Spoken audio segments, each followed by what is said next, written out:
नमस्कार दोस्तों, आप देख रहे हैं जी के जॉब एग्ज़ाम यूट्यूब चैनल। तो चलिए शुरू करते हैं आज के सेशन को।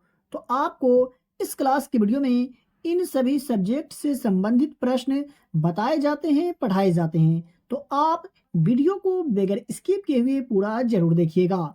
तो चलिए शुरू करते हैं आज के सेशन को। तो आज का पहला प्रश्न है, किस हड़प्पा नगर में जूते हुए खेतों के निशान मिले हैं? निम्नलिखित में से कौन सा हड़प्पा नगर है जिसमें जूते हुए खेतों के निशान मिले हैं? तो कालीबंगन में मिले हैं जूते हुए खेतों के निशान। और सिंधु घाटी सभ्यता द्वारा मानक वजन और माप विकसित किए गए थे। बात करें अगला प्रश्न का, तो 2 नंबर प्रश्न है, विष्णु के 5वें अवतार को डैश अवतार के रूप में जाना जाता है? कहने का मतलब यह हुआ कि निम्नलिखित में से वो कौन सा है? विष्णु के 5वें अवतार को डैश अवतार के रूप में जाना जाता है? तो वामन को हिंदू पौराणिक कथाओं के अनुसार भगवान विष्णु के 10 पूर्ण अवतार हैं। तो ये भी आप याद रखिएगा। अगला प्रश्न है आज का, नालंदा महाविहार की स्थापना किसने की थी? नालंदा महाविहार की स्थापना निम्नलिखित में से किसने की थी? तो कुमार गुप्त ने नालंदा महाविहार की स्थापना की थी। और नालंदा महाविहार बिहार की राजधानी पटना के पास स्थित है। बात करिए 4 नंबर प्रश्न का, तो अमृतसर संधि पर हस्ताक्षर कब किए गए थे? कहने का मतलब ये हुआ कि अमृतसर संधि पर हस्ताक्षर किस वर्ष किए गए थे? तो वर्ष 1809 में अमृतसर संधि पर हस्ताक्षर किए गए थे। तो यहाँ option number A is the correct answer हो जाएगा। बात करिए 5 नंबर प्रश्न का, तो पंचमहल किस किले के अंदर स्थित है? पंचमहल जो निम्नलिखित में से कौन से किले के अंदर स्थित है? तो फतेहपुर सिकरी के अंदर स्थित है पंचमहल। और इसे ड्रीम इन स्टोन के रूप में भी जाना जाता है। तो ये भी आप याद रखिएगा। 6 नंबर प्रश्न है, डैश को पंडित जवाहरलाल नेहरू ने संविधान सभा में उद्देश्य प्रस्ताव पेश किया? यानी कब पंडित जवाहरलाल नेहरू ने संविधान सभा में उद्देश्य प्रस्ताव पेश किया, ये आपसे पूछा जा रहा है। तो 13 दिसंबर 1946 को पंडित जवाहरलाल नेहरू ने संविधान सभा में उद्देश्य प्रस्ताव पेश किए थे। और इस प्रस्ताव को 22 जनवरी 1945 को विधानसभा द्वारा अपनाया गया था। ये भी आप याद रखिएगा। तो आप यहाँ तक आ गए, इसका मतलब आपको आज का क्लास का वीडियो पसंद आ रहा है। तो फिर सोच क्या रहे, वीडियो को लाइक कर दीजिए। और चैनल पर पहली बार विजिट कर रहे हैं तो चैनल को सब्सक्राइब करके बेल आइकन को प्रेस कर लीजिए।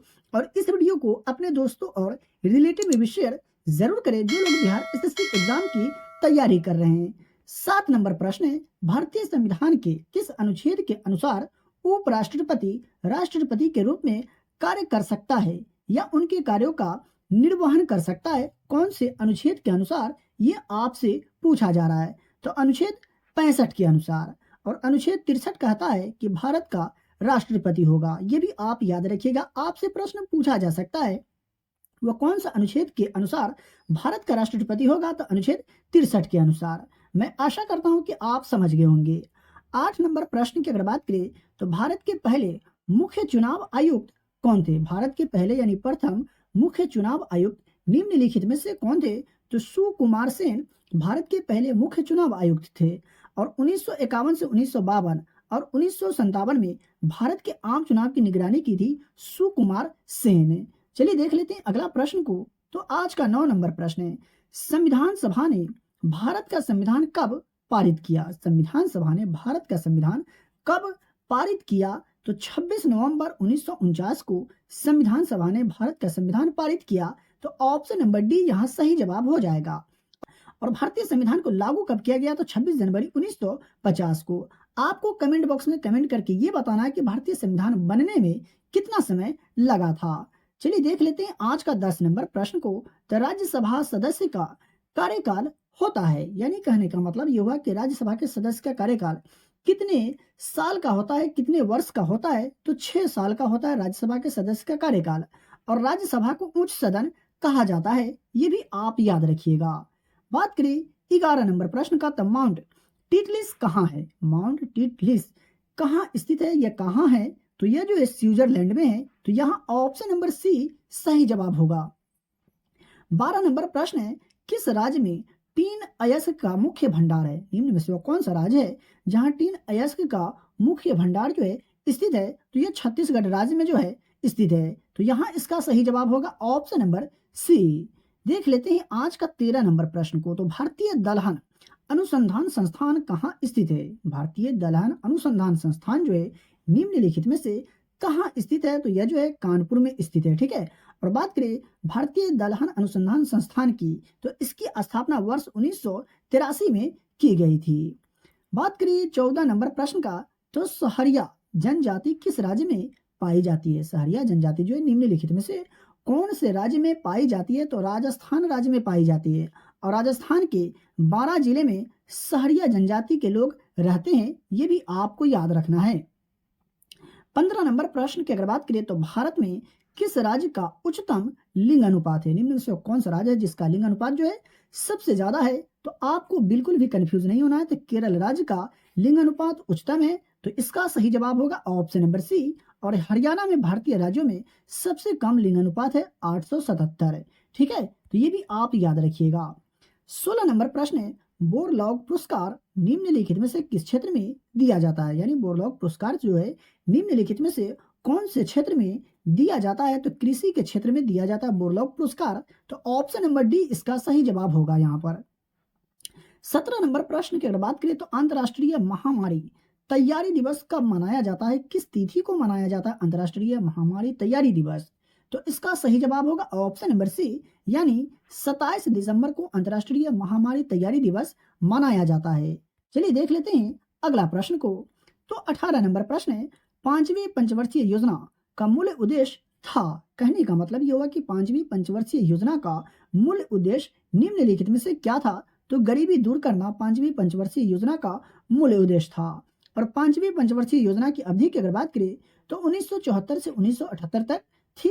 ये भी आप याद रखिएगा क्योंकि एग्जाम में प्रश्न पूछे जाते हैं। प्रश्न है, भारत में नियोजित विकास का विरोध किसने किया? भारत में नियोजित विकास का विरोध निम्नलिखित में से किसने किया था? तो महात्मा गांधी किए थे भारत में नियोजित विकास का विरोध। तो ऑप्शन नंबर ए इसका राइट आंसर हो जाएगा। देख लेते हैं अगला प्रश्न को। तो 20 नंबर प्रश्न है, सरकारी व्यय का नियंत्रक प्राधिकरण निम्न में से कौन है? सरकारी व्यय का नियंत्रक प्राधिकरण निम्नलिखित में से कौन है? तो वित्त मंत्रालय है। तो इसका सही जवाब होगा ऑप्शन नंबर सी।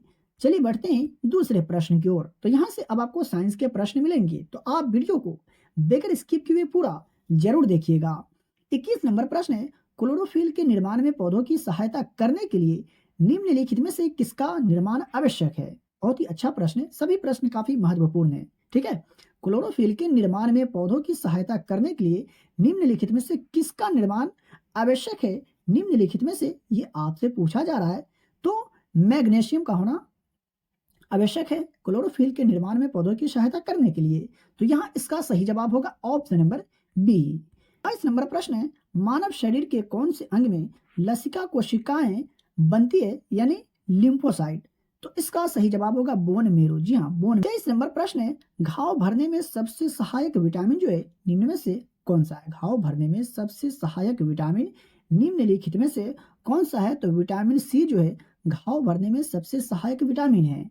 और वसा में घुलनशील विटामिन की अगर बात करें तो विटामिन ए, डी, ई और के जो है वसा में घुलनशील विटामिन है। ये भी आप याद रखिएगा क्योंकि एग्जाम में प्रश्न पूछे जाते हैं। 24 नंबर प्रश्न है, क्षारीय पोटेशियम पर मैग्नेट विलियन को डैश के रूप में जाना जाता है? क्षारीय पोटेशियम पर मैग्नेट विलियन को किस रूप में जाना जाता है? तो बेयर अभिकर्मक के रूप में जाना जाता है। तो ऑप्शन नंबर बी इसका सही जवाब हो जाएगा। 25 नंबर प्रश्न है, अयस्क से धातु का निष्कर्षण कहलाता है। कहने का मतलब यह हुआ कि अयस्क से धातु का निष्कर्षण क्या कहलाता है? तो धातुकरण कहलाता है अयस्क से धातु का निष्कर्षण। तो ऑप्शन नंबर डी यहाँ पर सही जवाब होगा। देख लेते हैं 26 नंबर प्रश्न को। तो फेरस सल्फेट क्रिस्टल का रासायनिक सूत्र डैश है? फेरस सल्फेट क्रिस्टल का रासायनिक सूत्र निम्नलिखित में से क्या है? तो FeSO4 × 7H2O ferrous sulphate crystal का रासायनिक सूत्र होता है और यह पीले, भूरे या हरे रंग का क्रिस्टलीय ठोस होते हैं। चलिए देखते हैं अगला प्रश्न को। तो 27 नंबर प्रश्न है, निम्नलिखित में से कौन सा एंटीमनी का प्रतीक है? सिंबल है। यह आपसे पूछा जा रहा है कि निम्नलिखित में से कौन सा एंटीमनी का प्रतीक है?